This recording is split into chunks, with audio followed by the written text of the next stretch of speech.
Wow, what a fantastic piece of music. My goodness. Good afternoon and welcome to New Filmmakers LA Virtual Film Festival, hosted by the Academy of Motion Picture Arts and Sciences and powered by Seed and Spark. My name is Danny DeLillo. I'm so happy to be with you all here, wherever you are in the world.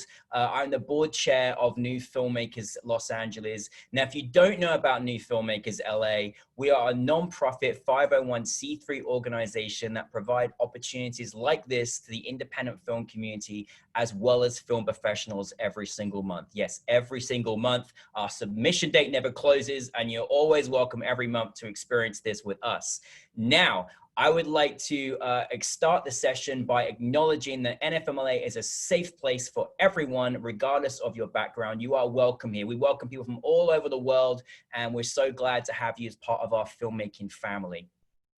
In addition to having the Academy as our presenting partner in celebration of Hispanic Heritage Month, we also like to recognize our academic delegation partners, all of whom have brought 30+ students and faculty to this weekend's festival lineup. So as we read your school's name, get ready, we encourage you to make your presence known by dropping your name and the school that you'll represent in the chat. Come on, big up your schools. You're not having a chance to do this in person, so make sure you put it in the chat, pop it up on your little thing where you can rename. You're most welcome. So I'm going to start reading out our wonderful schools that are part of this wonderful event this weekend. So Art Center College of Design, woohoo.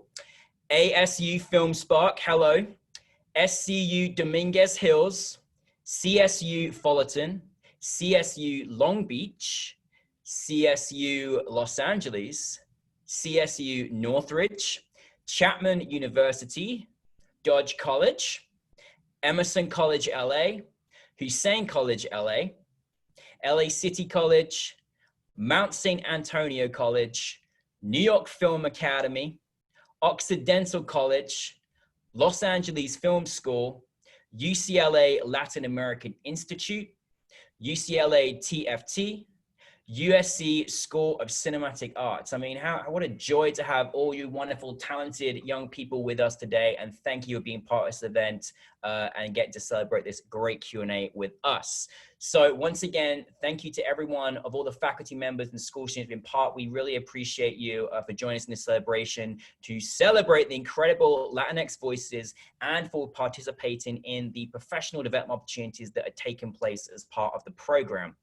Now, we hope you walk away from this weekend with new insight and relationships. So we really want to thank all of your leaders of the institutions for spearheading these delegations. So thank you, thank you, thank you. We look forward to meeting you in person when the world returns. I promise you, we can't wait. I'd also like to give a shout out to all of the community collaborators you see up on the screen. If you look up on the screen, we couldn't do it without all these incredible partners. We thank you for being part of our family. It's fantastic to have you all, and people that haven't maybe heard of these organizations or want to find out more about our relationship, please get in touch with us or get in touch with them to find out more. And of course, I want a round of applause for all of our industry delegation members and moderators. Thank you, thank you, thank you. We've got Omar here right now as well. Thank you, thank you, thank you. If you look at the incredible industry delegation members we have some of the best professionals in the business and some of the greatest moderators as well. So thank you for being part of that. Now, without our amazing sponsors, New Filmmakers would not be possible. So I'm going to verbally acknowledge some of our wonderful supporters throughout the year. So obviously our co-host, the Academy of Motion Picture Arts and Sciences. Wow. And especially to Bettina Fisher, Tracy Dillon, and Amma Jamara. And also, whilst this program is virtual, we normally do this in person. We definitely want to let the Academy's theatre staff know how much we miss and appreciate them. They have the best people there. I can't even tell you. We're so glad. And we send you a big virtual hug from here. I'd also like to celebrate our actual venue where we do this every single month. So the South Park Center and its parent company, LBA Realty, we miss you too much too. Our executive circle sponsors, FilmLA and Warner Media 150. Our producer circle sponsors, BBH and HBO. Our director circle sponsors, Sony Pictures Entertainment, Wells Fargo, East Cecilia's Disability Film Challenge, and Black Magic Design. Our debut sponsors, creative artist agencies, City National Bank, Los Feliz Neighborhood Council, and POV. Our foundation sponsors include the Los Angeles Department of Cultural Affairs, the Hollywood Foreign Press Association, the Hollywood Chamber of Commerce Community Foundation, the LA County Department of Arts and Culture, the California Arts Council, Sundance Institute, and Bank of California, and our media partner who I work with, Screen International. Now, if you haven't had a chance to look at the rest of the program, please take a look. Go to nfmla.org and see all the incredible films we have throughout the night. We are giving you a whole day of entertainment. So, go and see more of what all the other programs are offering later on today. Now, what's going to happen is we've got an incredible moderator I'm going to introduce you to in a second. And we're going to have a moderation led by him for our filmmakers. So throughout the discussion, what we'd like you to do is if you want to ask your questions after our moderation, is you can put it in the chat as one way, you can raise your hand in another way. So whichever you'd like to do make sure this is a chance for you to network and interact. So make sure your name and your title and your institution, your organization represents who you are and where you're from.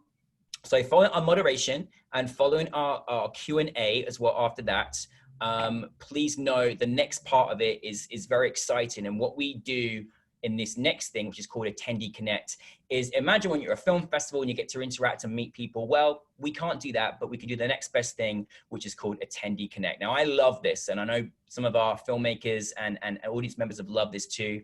What happens is Zoom's got this really cool feature you've not done before, where you go out into breakout rooms. So you go out into these breakout rooms and you get a chance to actually meet people and interact with people. So what we encourage you, it'll come up on the screen in a second here, is state your name when you're in a breakout room, what you do or what you aspire to do, one resource you can offer, and one resource that you are seeking. So that's the thing. And they're going to be like 5 minutes, and there's probably going to be about 3. So make sure if there's people you want to connect with, you write your email addresses in and such, or if there's things you want to ask for, use this opportunity to ask that. And, people have made friends in these little rooms, so hopefully you will as well.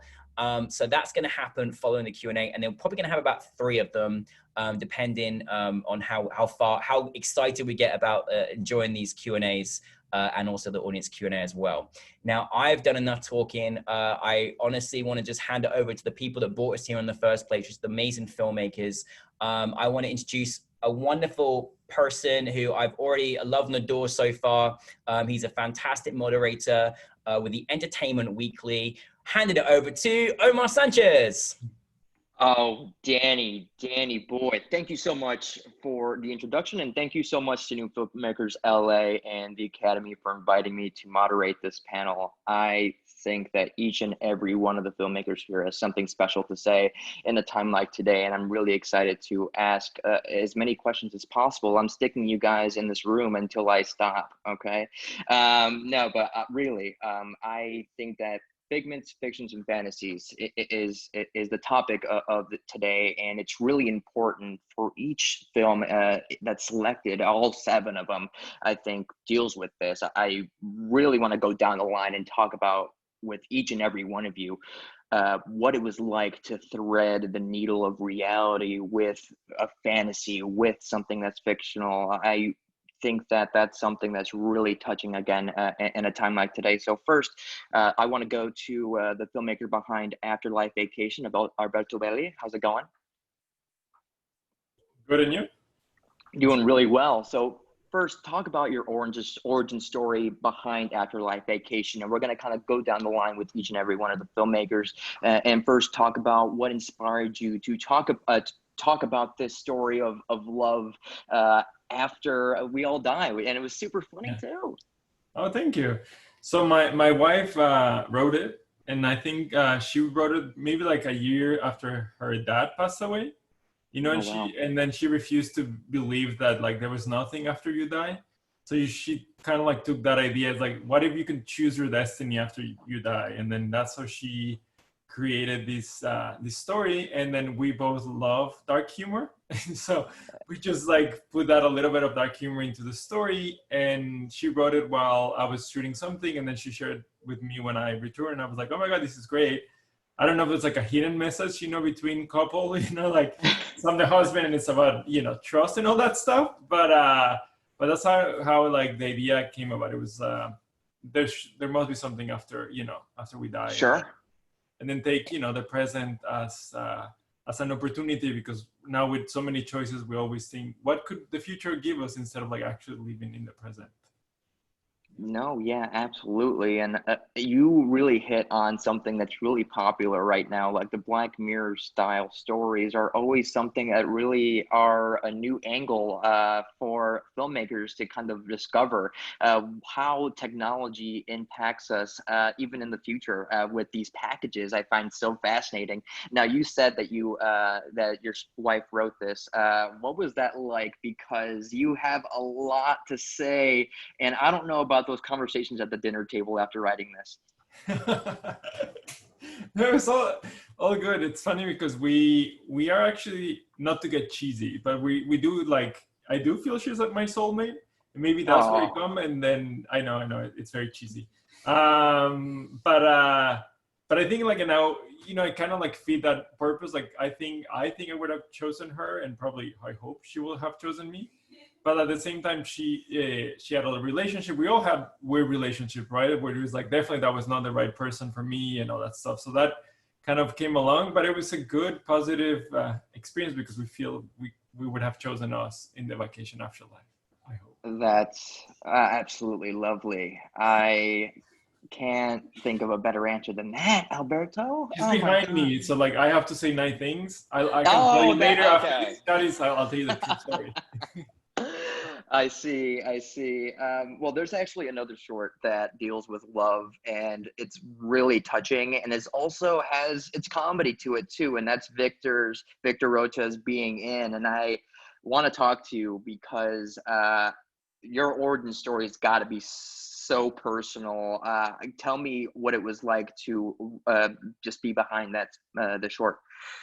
Yeah, well, it's funny because I made it for school, obviously, and I feel like the thing about every student short is that every student writes a script and then pretends that the script isn't about them and their lives, and they're like, no, that's totally my main character. And I'm like, no, I'm going to be very shameless about this. Like, yes, I was definitely this in between, but that's not how it came out to my parents. I was like, the character is going to be me. I'm going to find someone who's vaguely Latino. Like, let's do something that does feel very personal. But I was like, I'm not going to direct my own biopic. Like, let's choose what issues I want to talk about and then go from there and build a story from there. So it's funny because I spent like a year trying to think of like, what will my thesis be? And then 3 weeks before school started, still no script. And I was like, cool, I guess I'm just going to show up with literally no thesis script. Went home to visit my parents. And as I was sitting in my childhood bedroom, I was like, 4 years ago, I was such a different person sitting in this exact same bed. And I was like, I'm gonna write a movie about it. And then I didn't think it would be my thesis. And then I was like, no, this is good. So I ended up shooting it over the course of the entire year. Yeah, but it just took going from being in LA for 3.5 years, studying at UCLA, et cetera, and then going back to like Devin Nunes territory in Central California to be like, we've come a long way since then. Yeah. That's quite the journey. Absolutely. Well, I'm glad that everything worked out because you were able to deliver a short that's incredibly sweet and incredibly sharp with its dialogue. I think that, I mean, the references that you were able to pull out in this, I absolutely adore. I wanted to ask you specifically before we go on is, you touch on the dynamic of the Hispanic community kind of dealing with LGBTQ themes, and I think that's super prevalent to talk about in 2020, and I think it's super poignant. What drew you to tell that story now? I think when I write, and this probably goes for all writers, so if you're out there, I feel like the way that we process trauma is just writing about it. So I was like, now that I'm out and I figured out who I am, let me just like tie it off with a nice bow, finish that story, and then move on with my life. And then it's interesting too, because I feel like when it came down to thinking of what the tone was and what the genre was, every single gay movie that we have is sad, and someone either gets HIV/AIDS or like loses a boyfriend and cries at a chimney for 3.5 minutes until the credits roll. And I was like, we're not gonna do that. Like, we've seen that. The people that are sad gays know what it looks like to be sad and gay. I was like, let's make something where, sure, we're touching on very serious issues, but if you want a movie where the parent is gonna be like, ew, you're gay, get out of my house, we have that. You can Google it and you will get 15. I was like, maybe it's a little surrealist. I know that for a lot of people, this is not their coming out story where their mom is like, cool, let me hug you. But I'm like, this movie is also for moms. Like, working with my lead actress, she was like, this is probably how I would react for my kids. And seeing it from your perspective, I understand it now. So I'm like, this is as much as it is for like 12-year-olds who will find it on incognito mode on YouTube, than it is for like the 40-year-old moms that are watching and they're like, oh, that's how my kid feels. That's a very poignant, again, very sharp telling of that kind of story. And I think it's so funny, and you guys should all really look forward to whatever Victor does next, because I think that it's something really special, and I think I could say that about each and every one of these filmmakers. But of course there's a lot more to talk about, and first and foremost I want to go to another story that deals with trauma, kind of like what Victor said, but in a very different way. And Alyssa, I want to go to you, the filmmaker behind Liftoff. I think that your story's got a very powerful message, and especially there's this transition kind of in the middle of it that has like a completely different meaning to it by the end of while you're watching it. What was the process of writing it? What was your origin story? Well, to be honest, I had felt that there was like a lot of points in my life where I'd felt kind of dissatisfied with where I was, and would think back to being a kid, right, and having extremely large goals and like ambition and hope, and I wanted to have big impact and save the world and do those kinds of things. And I wanted to make something that kind of reflected the pain of what happens when that doesn't happen, when you end up on in a very different spot than what you had thought, not only from the individual perspective but from the parent perspective, talking to the thing you love most in the whole world, and at such an innocent stage, hearing the hope that they have for life and the things that they want to do. And it's very possible, right? But at the same time, I sometimes feel like there's this part in parents that knows that the odds are kind of stacked against their kid, right? They most likely won't be the astronaut that goes to the moon, or the dude that saves 800 puppies from a burning house, or whatever. So I wanted to make something that reflected, to put a picture to that kind of pain. Yeah, and right now, I mean, with a lot of things that are happening right now in the pandemic, I think Liftoff, what really is able to show is the fact that a lot of people right now are going through grief, whether it's the loss of a loved one, whether it's the loss of a job. And I think you'll bring a very realistic look in what it's like to, have those dreams when you're younger. But obviously, reality does hit, and it's a completely different experience. It's like a slap in the face, and the switch that you have in your short is a complete flip of the switch in a very similar fashion. What was the decision of showing the transition between childhood and adulthood like that? What was the decision for the transition? Yeah, to show what ended up happening with the dream, to show that it did not pan out, because you could have, it could have been a short where it was just the kid, but you didn't choose it that way. Yeah, I wanted to show, and obviously Liftoff shows that in a very exaggerated way, right? Like, obviously Right. Not everyone's going to end up, in that kind of situation, but it just kind of made sense to, when I was thinking, because the first part that I had written was, him playing with a ship, talking about, the specifics of him going into the ship, seeing the lights, seeing, his fellow astronauts and stuff like that. And honestly, it just hit me one night, and it felt very, painful to think about, the same thing happening, and the same descriptions make sense. But instead of sitting in his astronaut chair, he's sitting in an electric chair, because the parallels made sense, and it was powerful enough where it made it a holistic story that could be told in such a short amount of time. Wonderfully well said. It does bring things full circle.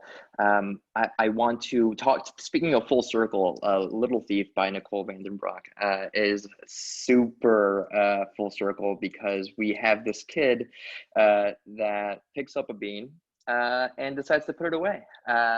It's a very short description of the short, and there's a lot more to it. But Nicole, tell me your origin story with Little Thief. Hello, everybody. Thank you for being here. The Little Thief started, it's a visual essay project from one of the cinematographers at AFI, the master program I attended. So they are required to do this project, and they decided to invite directors, and András Roder, who's the cinematographer, he's Hungarian, invited me.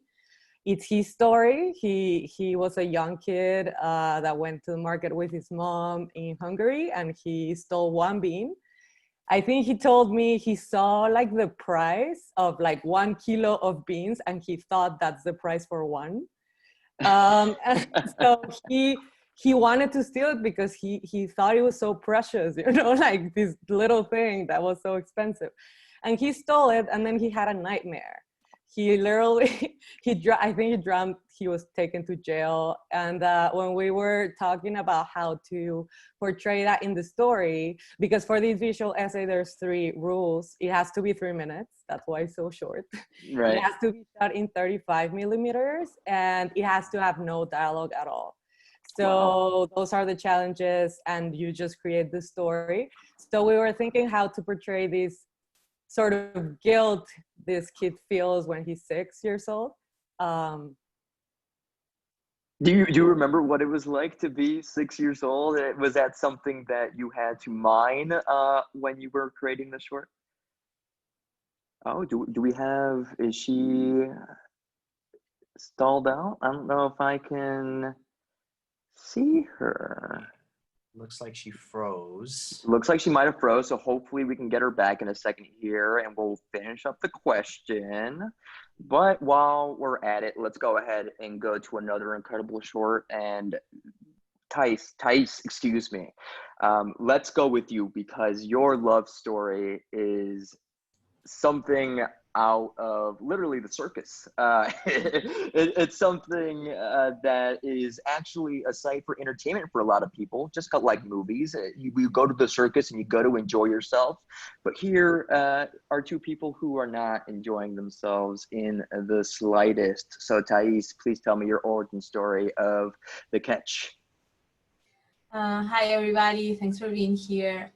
Yes, this is a story, a script that Camila Zavala wrote. She wrote and produced. She's also here. Cami, oh.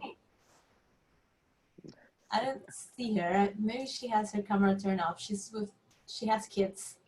Well, but, if you're on the chat, please show yourself. I would love to. But yeah, so this was her thesis project from Columbia University. We went to the masters together, and the year before I had done my thesis, and I invited her to be the producer, and now this is her thesis as a producer. She wrote it and she invited me to direct it. Yeah.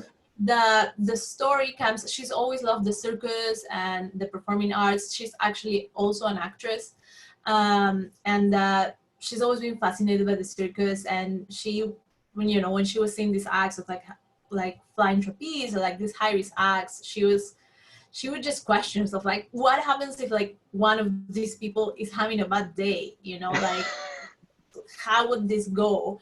And so I think like that's the idea that got her to write this story that is about, an extremely bad situation before you perform this act, and just explore, like a relationship and the meaning of trust, and how do you trust somebody with your life if you cannot trust them with your heart.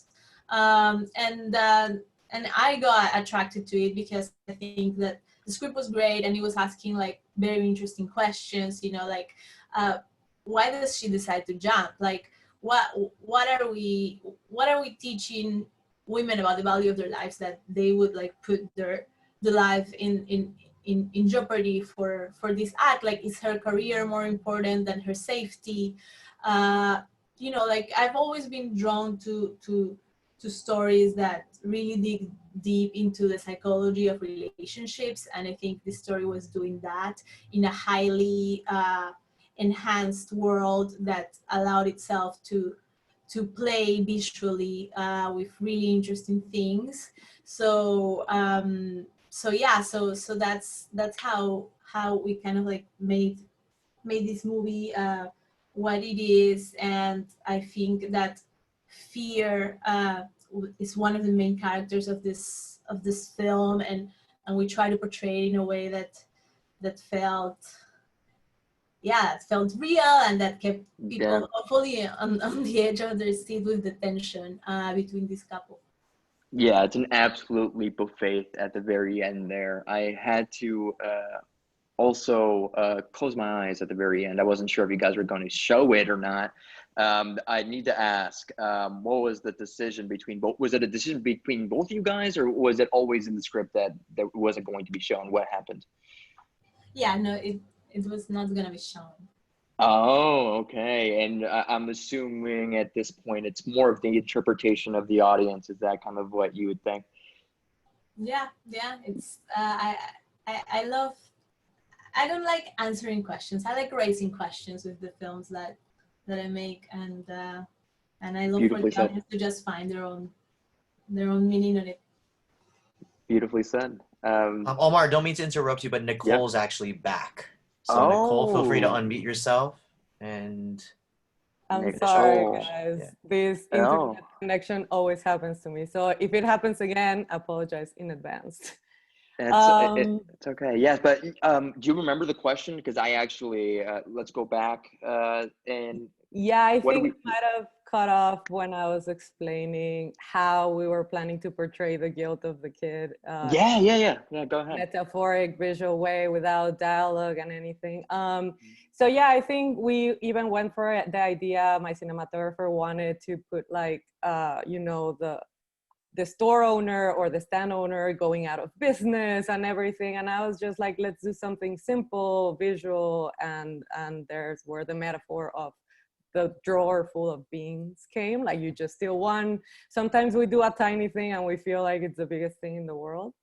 So yeah, that was basically his personal story. And I was just interested because I always like telling loss of innocence and coming of age stories. And in that stage of our lives where we're forming who we are and what is our moral compass, kind of thing. Yeah, it's very, very insular.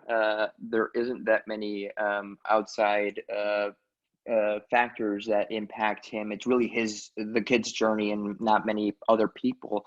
I know that obviously it's due in part by the limitations that you had, but was that also a conscious decision to just specifically only focus on this one kid and maybe not do anything necessarily that maybe like looked at the parents or anything like that? Yeah, I wanted it to be very character driven and an internal struggle, because I think sometimes, society or our parents tell us what to feel guilty about, what should we be embarrassed about or feel bad about. And I think sometimes that's not right, like that they tell you you should feel guilty about this. This is not fine. I think we decide in the end who we are and what are our principles and our belief system. And I wanted the kid to make this decision by his own, not because the mom, reprimands him or yells at him. I wanted to be his decision, and he's moving the end to go and return the bean without nobody else knowing. It's like his own personal internal journey. I've definitely been there. I have, as a little kid, believe it or not, stolen a thing or two. And, you got to have those spiritual journeys when you have to go back and put it away. I definitely know what you're talking about. And for karma's sake. Last but not least, I have to go to Joao Dastella, who's the writer and filmmaker behind Dia de las Carpas. Please tell me that I said your name correctly, first of all. Yes, Joao. Yes, that's Joao. Perfect. Okay, so with Dia de las Carpas, I think it hits 2020 in a completely straight way. Like, you are knocking it out of the park in terms of talking about what we're all kind of freaked out about heading into November, especially for the United States specifically. Talk about the origin story with Dia de las Carpas and how it got to, come out in a time like today. It's a long story. I would say what happened is me and the writer Marina, we were working in another project before Dia de las Carpas, and then she came with this idea where a fisherman caught this giant carp in MacArthur Park. So not really related to the film, but there was this just amazing visuals, and that really happened. If you Google giant carp MacArthur Park, you'll see that there is one giant carp that lives in MacArthur Park, and she's like 50 pounds. I don't know. It's like huge. You can Google, and then people always catch her, and it's fun, and they throw her back. It's a whole fun thing. It's like a whole game. And this guy had this group of little fishermen that they take kids, instead of the kids being on streets, they teach them how to fish.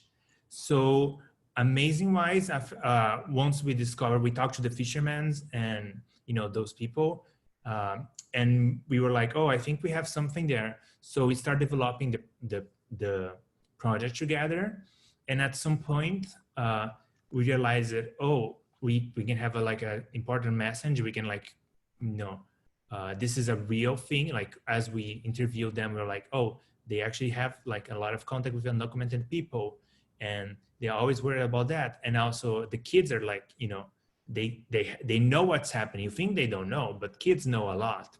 So how to bring that story, tell to the kids, tell to the parents, and also celebrate the community in the same way, because that's the thing that I sometimes see, like those kind of like more heavy stories, like in a very heavy way.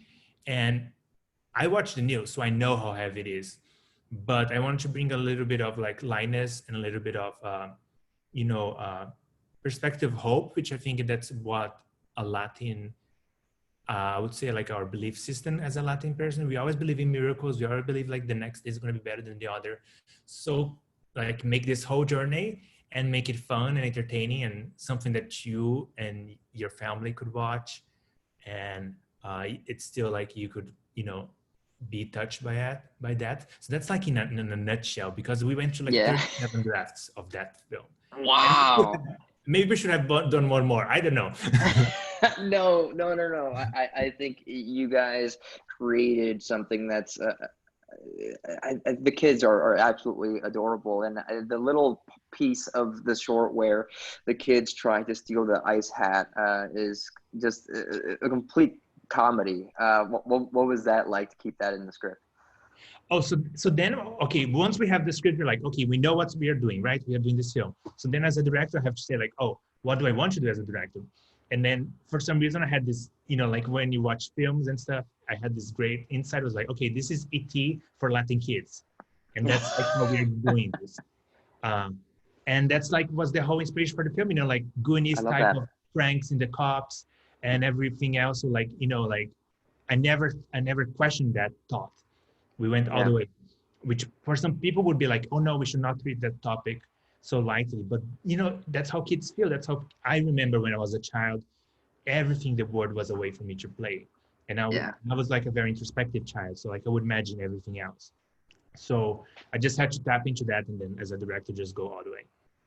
Absolutely. And I need to apologize because in this Zoom, it's a little different for me. So I wasn't able to see the last and definitely not least filmmaker to go to. You. Oh, no, Joao, no. We're going to go to Domingo Pablo. And Domingo Pablo was the writer and filmmaker behind Water Dreams. Domingo, do I have you? Can I hear you? Yeah. Can you hear me? Perfect. Yes, I absolutely can hear you. How's it going, Domingo? Great. Thank you. It's a pleasure to be here with all of you. It's a pleasure to be here with you because now you're in my Zoom square and I can actually see you, as opposed to before where you were like 5 pages that way. So it's great that you're up here now with everybody else, at least for me. But Domingo, you actually go the other way. So you had a couple shorts that go into the mind of a child, and your short Water Dreams goes into the mind of somebody that's elderly and looking to dream, aspiring to dream. She dreams of a crocodile. She dreams of an owl. What are those interpretations as a filmmaker? Take us into what those animals mean for the story. Yeah, it's very interesting. Before I did the short film, I was like really intrigued into making something about Mayan culture. I didn't knew what it was, but I wanted to do something. I find it that Mayan culture can have like a kind of science fiction fantasy, but instead of spaceships, instead of special effects, we have like cenotes, we have like the nature, cosmogonic stuff, we have the stars, we have water, and lots of things that have lots of meaning and used to have lots of meaning also in their rituals and all that stuff. About the dreams, there's like this credence that if you dream something about being an animal, it's probably your parallel soul that it's representing in an animal way. So when I read that, I was like in love with that, and I went to Yucatan and Quintana Roo. There's beautiful jungle, beautiful cenotes, and start looking for locations, places, stories.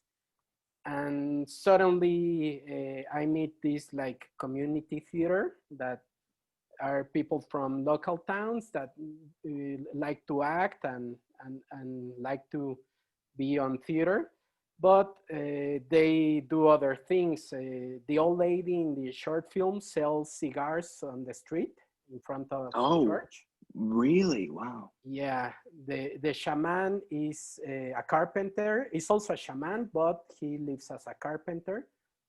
So I had a kind of script, and I wanted to do this like kind of documentary and fiction drama, but after talking with them, they had better stories than me. They had like better stuff to tell to the world. So I just let them, I tell the old lady, like, I want to talk about dreams. I wrote something about a crocodile, and she said, oh, it's great. I dream that I'm a crocodile. So I tell her, can you wait and tell us that to the camera? Yeah, and she tell it to the camera, and it was great. So the shaman also interpret the dream as if he was in his job. So they didn't watch the script or something. They just started talking. And then the work was like to make a fiction around and like to find more the story and to dramatize it or make it more like cinema, put some music, but they told their real stuff.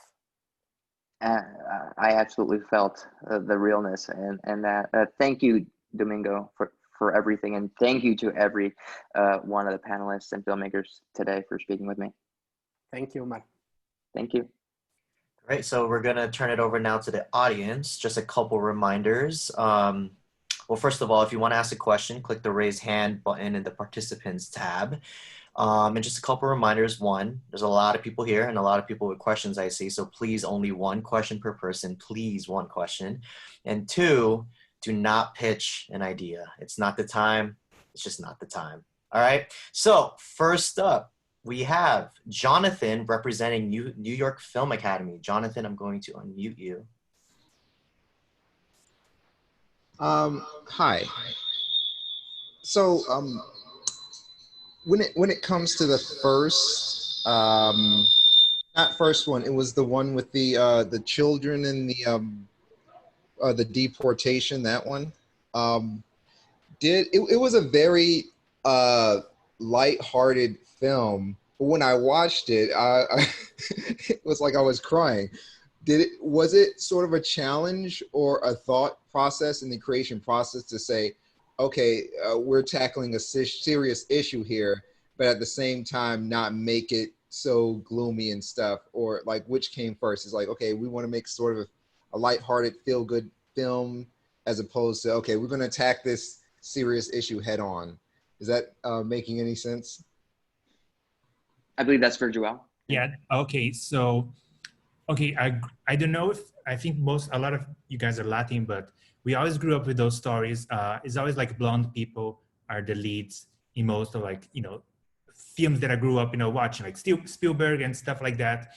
And, we never had like, I feel like we are never allowed to like go to like this, I would say, magical kind of words, and films. So I always had that in my head before making this film. I always wanted to like bring that kind of type of film to Hollywood. And then, but then, as I told you, like Marina came with the idea on the script, and the script, it was just like it was not so similar to the story, but as a director, then I needed to find a tone, and that's when I realized that I wanted to take it in a more light side, because I've seen this film done in a very, I forgot in English, but like in a very strict way, or like not negative, but like very realistic, and I feel like the word is like, I don't want to show kids, I want, like in a bad situation, I want to show, like, give them a little bit of hope.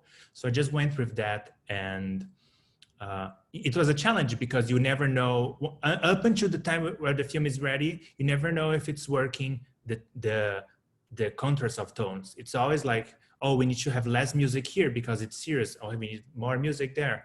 And now it's like, figure out like this line or stuff. So it was a whole process, but I think in the end it served the vision of the film. But thank you for asking your question. And the character's name is Jonathan as well. Meant to be. Next up, we have Alex, also representing New York Film Academy. Alex, I'm going to ask to unmute you. Thank you. This would be for Tice and Alyssa. Every filmmaker that had their film out today, they were all truly amazing. But this is specifically for both of you guys. So I noticed there was a lot of rich dialogue that kind of had you going up and down on a roller coaster.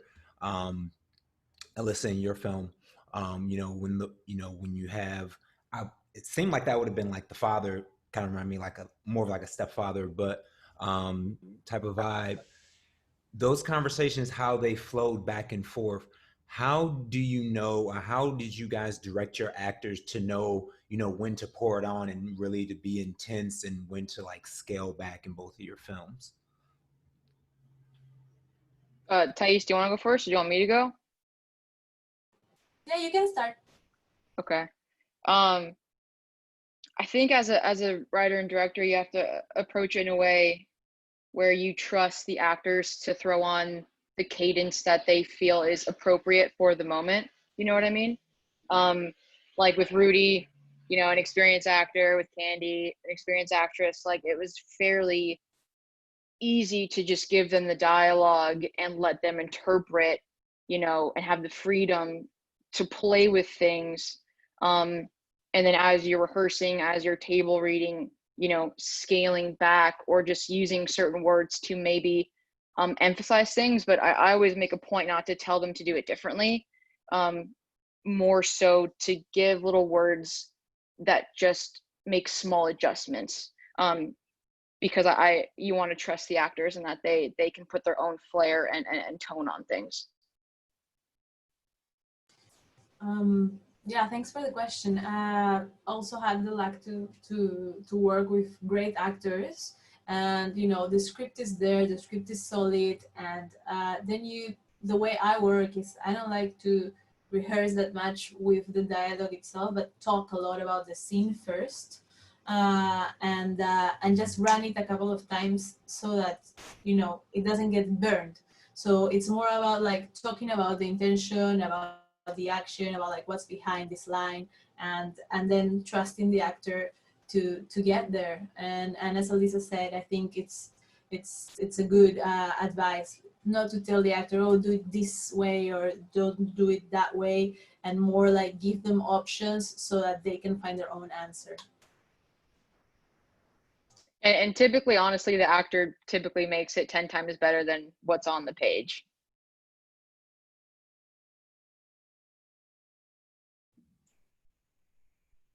Great. Danny, you said you wanted to say something? Oh yeah, no, I just saw that was I love I could just this is great. I could just be here all day. It's so wonderfully inspiring hearing all of your wonderful thoughts behind your movies. But I just want to say Anthony Torres put out a good thing. If any of the filmmakers have websites or ways they can follow you, please put in the chat because I've had a few requests mentioning that. That will be great. But over to you, Andrew. Awesome. Next up, we have Juliana from Cal State Long Beach. So Juliana, I'm going to ask to unmute you. Hi, everybody. Thank you for doing this to all the filmmakers. My question is for Domingo, Water Dreams. I loved your film. And I mean, as a Latin community, we know, like, especially in Mexico, we have a lot of dialects and indigenous communities.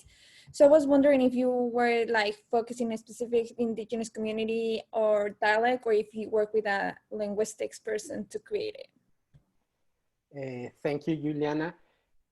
Actually, I was focused on doing this Mayan story, but I don't know to speak any Mayan, or I don't understand anything. So I was to get really close friend with the shaman. We talk a lot. We talk almost every day. So he was like my advisor. Everything I asked him, like, okay, if I need to say this, what's the best form? Or what did you say? Oh, she told me about this. Okay. So he was the one who let me know about what was happening in all the time, because I didn't understand anything. It's kind of difficult, but fortunately, he was an excellent advisor. Well, that was amazing. Great choice. Muchas felicidades. Un gran trabajo. Thank you. Muchas gracias. Great. Next up, we have Aura, also from Cal State Long Beach. So I'm going to ask to unmute you. Hi, everybody. I wanted to direct this question to Alyssa. I absolutely loved your film. And I thought there were incredible performances from all the actors, but I just wanted to get like a little bit of insight about was there anything special that you did when you were working with your actors to get to these really emotionally charged scenes? So if you could speak a little bit about that. Yeah. Thanks for the question and thanks for checking it out. It kind of goes back to, again, trusting the actors to turn what's on the page, into something, much bigger and much more meaningful. I worked the most with, Rudy, just because his stuff obviously is extremely emotionally intense, all of his scenes. And I think the most in-depth thing that we talked about was the walk on the dock, right? Because that's really, it's not, the chair part, but it's really the biggest shift in the entire film. So we talked about, what would be going through his head, what the walk is like. Is he looking at the camera? The background of where this guy was and where he thinks he's really going and ending up, and how does he feel about all the childhood stuff that happened, so that's all, conversations that contribute to, the 10 seconds of that walk. Obviously the chair part, we shot like the very last piece of it, which is, when he's like has tears in his eyes and stuff. It was cool seeing someone go to that place, right? Because you write something and it's a very lonely process and it's a long process. So to see it manifested by a really good actor in that way is really cool. But again, I knew we had like 2 or 3 takes until he was going to be just totally spent. And he'd be in there and he'd be like, just give me like 3 minutes alone. And I'd be waiting outside the door. Then he'd be like, cool, like, let's go. And then camera would rush in, we would film it. So that was really cool to see. Does that answer your question? Yeah, it does. Okay. Thank you so much. Yeah. Great. Next up, we have Ahmed from New York Film Academy. NYFIL really representing right now. I'm going to ask to unmute you. Yeah, I have a question for Mr. Domingo Pablo.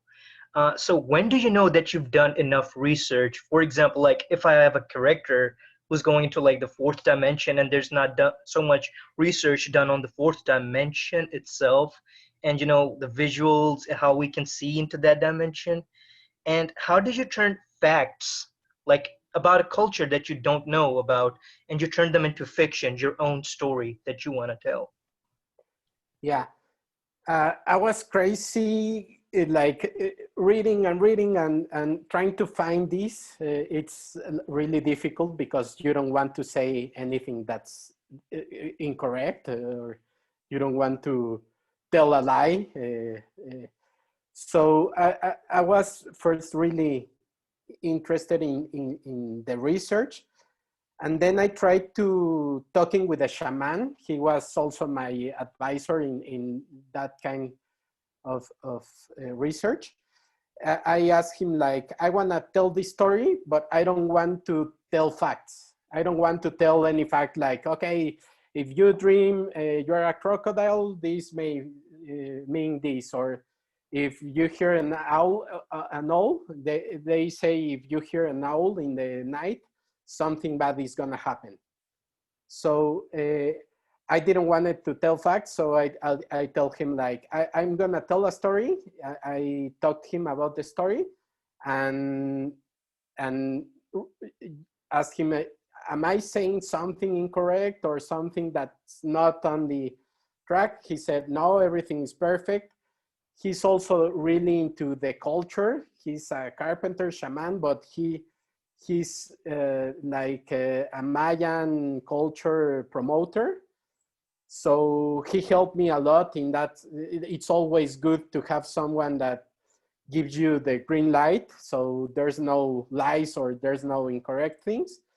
But yeah, I try to stay away from telling a fact. I try just to tell a story and make that story, but without saying this is what they believe. Great. Oh, Ahmed, did you want to say something? All right. Oh, you're good? Awesome. I just wanted to unmute myself. myself. You wanted to say something. Okay, go ahead. So what you just said, as long as the story is complete and you know you keep getting feedback from people, that's the way to go. Got it. Yeah, also I try to stop the research because I was getting like years doing the research, and I was starting to get frustrated because my research it was going like a college on Mayan culture, and then there was no short. So I think there's a good time to stop the research and do it and just check the facts. Next up, we have Skylar, who's an intern at New Filmmakers Los Angeles right now. So Skylar, I'm going to ask you to unmute you. Hi, everybody. I just have to say really quickly, all of you filmmakers are extremely inspiring, and I loved every single film that I watched. But my question is specifically for Thais. I was wondering if you could talk a little bit more about the intuition behind that dance sequence at the beginning of your film, because I really think that it's this sort of moment of like, it's like this little like capsule amidst like all this chaos. And I was wondering if you could talk a little bit more about that. Yes, hi. Thanks for the question. Yes, with this first sequence, what we wanted to do is we wanted to convey like what a blind trust between this couple looks like, right? Like what it feels like. They're moving, they're with their eyes covered, they can't see, but they blindly trust each other. And this is a cocoon, this is a moment that is about to be broken, right? So the idea with the Steadicam, with the long movements was to really create and encapsulate this bubble of trust that they've worked so hard to build, and that is about to break. And hopefully that's what got transmitted with that moment. Great. I don't know if that answered the question. Yeah. Okay. Awesome. Next up, we have Christian from Cal State Long Beach. So Christian, I'm going to ask to unmute you right now. Hello. Hi. Can you hear me? Yes. Yeah, we can hear you. So I just wanted to say thank you so much. I feel so privileged and inspired just sitting here with absolutely everybody, and connecting with everybody has been an absolute privilege. Thank you all so much. But I had a question for Alyssa Toledo. Liftoff was wonderful. I enjoyed it so much. And like you were saying, you were talking about, dreams and the goals of childhood kind of mixing with the pain of reality. And what I noticed was the launch sequences always sort of served as an escape for the kid's home life. He went off to the dock, he went up into the attic to go do the things that he does with his toy spaceships. And eventually it's an escape from, his impending execution. But what I still found so beautiful was he found peace in what never was. For him, it might as well have been real because he did say liftoff and those were his last words. And I think what was like a driving factor that was so beautifully subtle was the historical context. I first kind of got a glimpse when I saw the Confederate flag sticker stuck to the door. And I know his father stuck it there, and then I started thinking, oh, well, what year must this be? And all of a sudden I started thinking about, space travel in the United States, especially early space travel, and how hopeful this kid must have been during that time. And my question for you is, how much of the historical context did you actually consider? And I know it takes a bit of a back seat, but it almost sets up perfectly for his eventual life of crime, the tattoos on his face and whatever it is that he did on that dock that got him arrested. Thanks, man. I think you wrote this story. That was a lot. That was awesome. I'm sorry. So your question is, what was the historical context?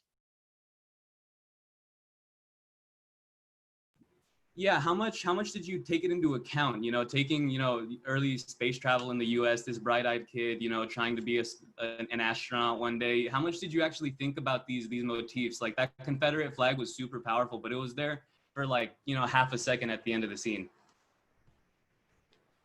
Yeah, I mean, to be honest, when we did the project, we had so many problems, like so many things went wrong. And the week beforehand, we had most of our props were not done.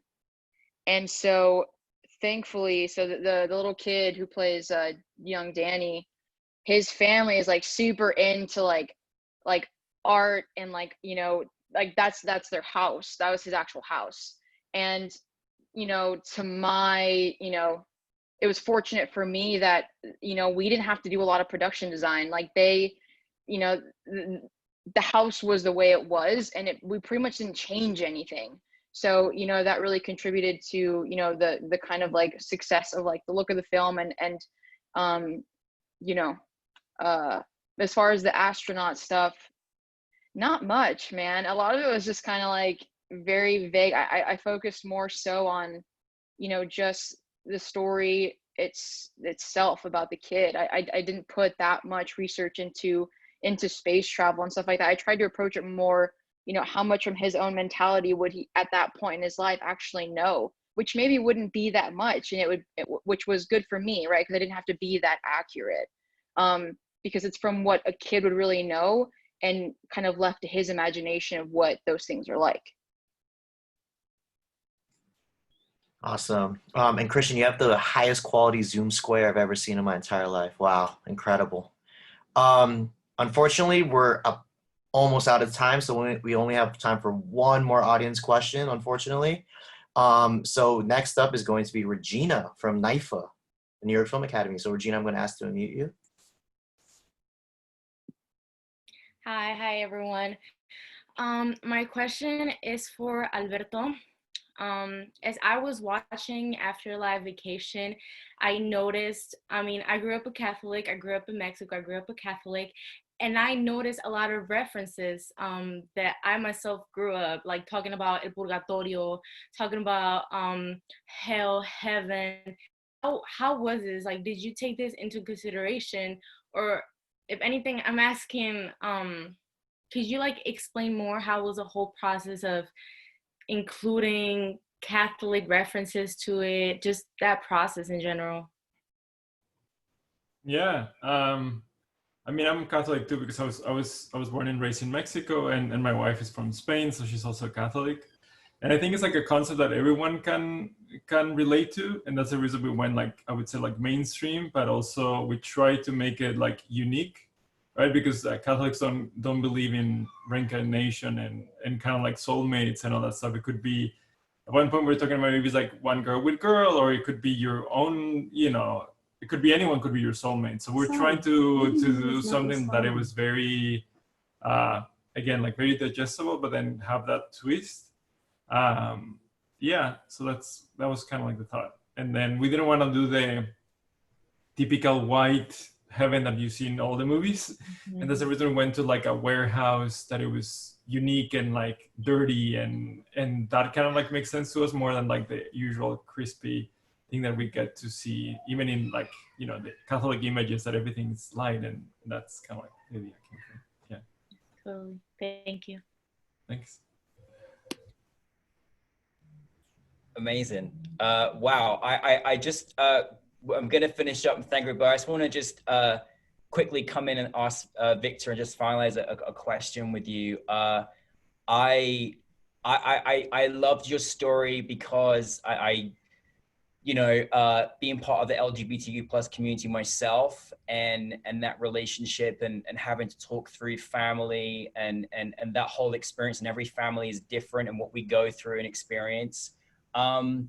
I love the story because I feel like it's hopefully very much of, we are progressing today, but we have still got reservations and of how people respond in families and such. But I was going to say, like, when you were making the film, did you kind of also want it to be a little bit of an insight of maybe what people are experiencing today, but also to kind of like encourage other people? Because I really felt your film was very encouraging of just how important your friends are and feeling strong and strengthen who you are as a person.